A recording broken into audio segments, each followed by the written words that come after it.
Ready? 3 seconds. Start. The Women's Reservation Bill has been pending for years and years together. In the last 5 years, we were disappointed because repeatedly we were being told that the Women's Reservation Bill would come, but even the introduction of it had to wait till the very end of the government. And therefore the seriousness of this government in introducing the Women's Reservation Bill and seriously approving and supporting that Women's Reservation Bill was itself doubtful. The government has said that they intend to do so. If the government does so, I am sure, as far as the BJP is concerned and as far as other segments of this house are concerned, we would strongly stand behind the government in supporting that bill in any form for the women in the next 100 days. I am glad that my friend, who is also going to support us and the government on this bill, corrects me.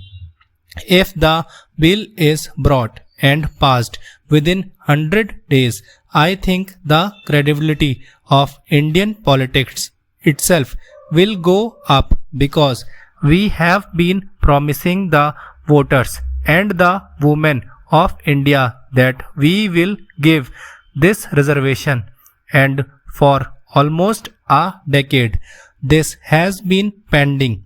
It is about time that we did it in the next 100 days. Sir, there is one issue of caution that I have, on which the President's address does not state anything. During the earlier tenure of this government in the last 5 years, there was a lot of debate as far as the Indo-US nuclear deal was concerned. Some taunting remarks were made in that context. Even today, we had repeatedly said that we stand for a close cooperation between the United States and India. But the nuclear deal should not merely be the touchstone as far as determining that relationship is concerned. There was a genuine apprehension that we had agreed to some areas where we felt we should not have agreed.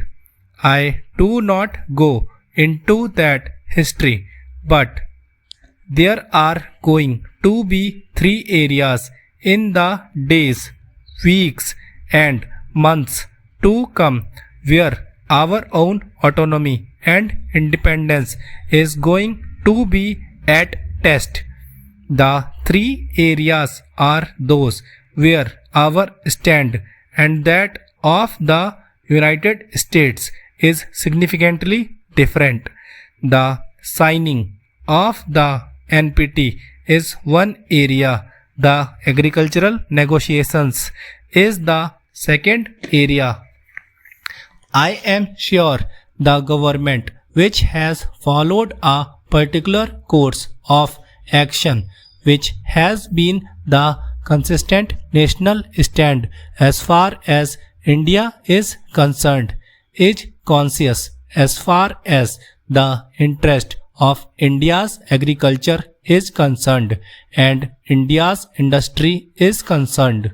The agricultural negotiations have not proceeded significantly in the past 5 years. Now, there is a considerable amount of pressure on us to yield.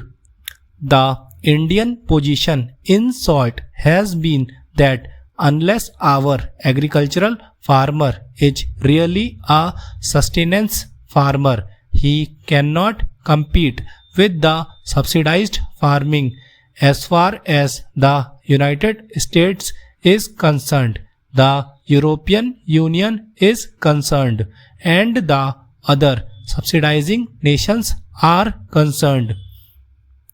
We must bear in mind that as far as these areas are concerned, nowhere in the world foreign policy and trade policy necessarily go together. Europe and United States are occasionally raised against each other as far as trade policy is concerned, though they may have the best of political and diplomatic relations with each other. Because ours is a sustenance farmer, he cannot compete this huge amount of subsidies that the developed countries give, which must come down. The government of India in the last 5 years has pursued this stand and pursued it vigorously. India is being blamed by the developed countries for not allowing the deal to go through.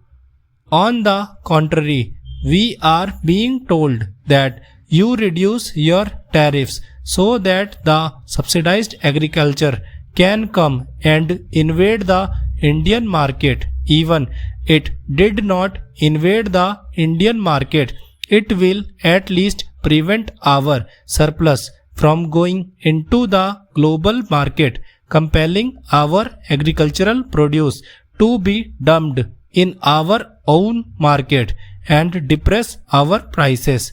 So those subsidies really are a death knell as far as Indian farmer is concerned. Without any significant reduction in those subsidies, by just concealing them into the environmental category and in the green box today, there is an effort to get us to fall in line and sign that deal.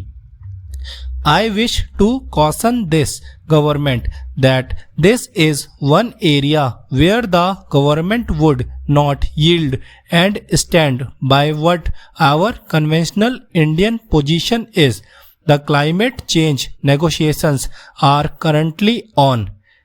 There also the effort that the developed countries have already had and tasted the fruits of development.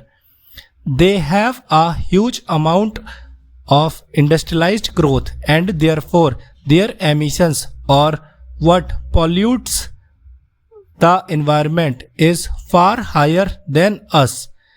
Now the entire effort is to trade in that pollution and ask the developing or the weaker countries to buy it because our emissions are reasonably low from latest scam order.